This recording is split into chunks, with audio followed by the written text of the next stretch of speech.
Shen Xiaotrao est un agent de la circulation du bureau de la sécurité publique de la ville de Songzhe à Jingzhou dans la province du Hubei. Il est principalement responsable du contrôle de la route de Baiyun dans la rue Xinjiangkou au sein de la ville de Songzhe. La route de Baiyun est la principale intersection reliant les autoroutes et les routes de première catégorie dans le centre-ville de Songzhe et elle connaît un trafic très intense. Ce point de contrôle est en charge d'assurer le bon passage des véhicules de transport de matériel ainsi que des véhicules médicaux, de vérifier les laissez-passer des autres véhicules de travail, de prévention épidémique, mais aussi de faire revenir les résidents dans la ville qui veulent partir.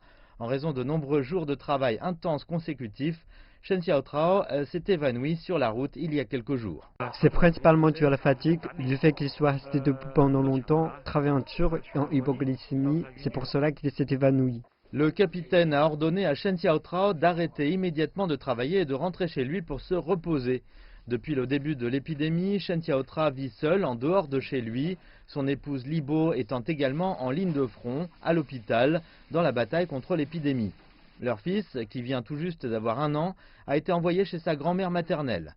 Si les 3 membres de cette petite famille vivent séparés, chacun isolé en un lieu différent, ils ne se soucient pas moins les uns des autres, bien au contraire.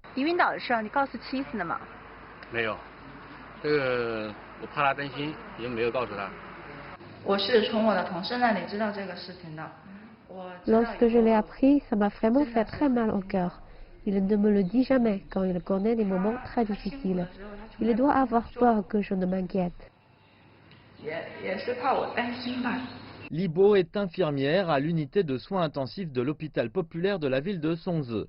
Lorsque l'épidémie a éclaté, elle a été affectée à la nouvelle unité de soins intensifs destinée aux patients infectés par le nouveau coronavirus. De l'enfilage de sa combinaison de protection jusqu'à ce qu'on prenne le relais de son service, elle travaille en tout 6 heures par jour, chaque jour de la semaine.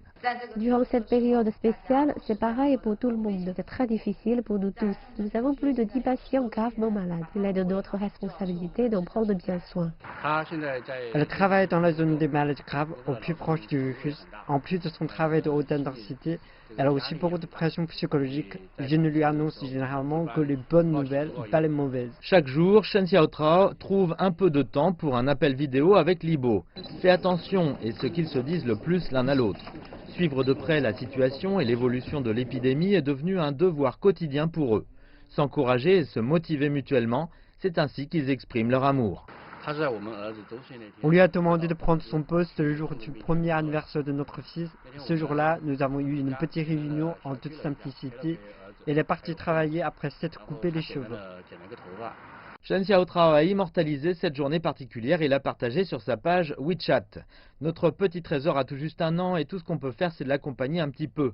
Notre grand trésor va se faire couper les cheveux et partir. Courage, nous attendons avec impatience le printemps, nous avons hâte que cet orage passe et que tous ceux qui luttent contre l'épidémie rentrent chez eux sains et saufs. Ces derniers temps, je n'ai pas eu le temps de m'occuper de lui ni de mon fils. Quand l'épidémie sera terminée, je vais me rattraper auprès d'eux. Après 2 jours de repos à la maison, Shen Xiaotrao est retourné à son poste. Lorsque je lui ai posé davantage de questions sur ce poste de contrôle, il m'a dit « Plus je suis strict dans la régulation ici, et moins ma femme Libo et les autres infirmières auront de pression ».